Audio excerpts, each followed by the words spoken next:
The Lord be with you. Good day, everyone. Today is Saturday in our second week of Lent, and the Gospel is all about the parable of the prodigal son.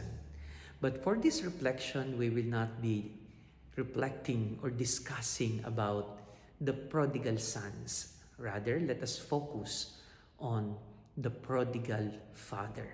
Yes, you heard me right. The father is a prodigal. But by the way, what is prodigal? A prodigal is someone who is considered wasteful. Well, it's easier for us to use that adjective to the sons because they were really prodigal, wasteful.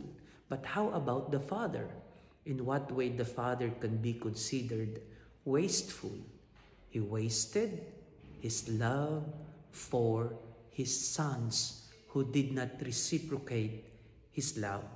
But anyway, that's how God is. Isn't it? The love of God is always overflowing. The love of God, even if it is not reciprocated, He continues to love us without expecting anything in return. So my dear friends, look at what happened in our gospel.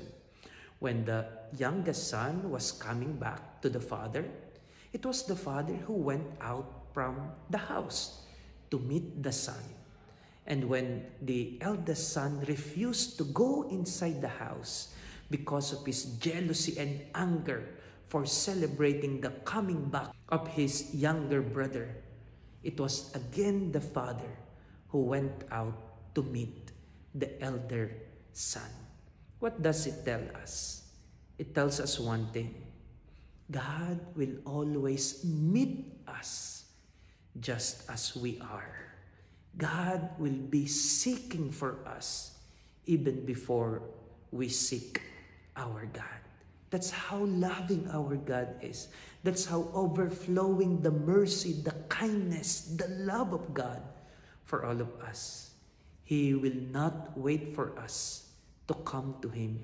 He will be the first one to take the initiative to meet us, even if we are still sinners. God bless you.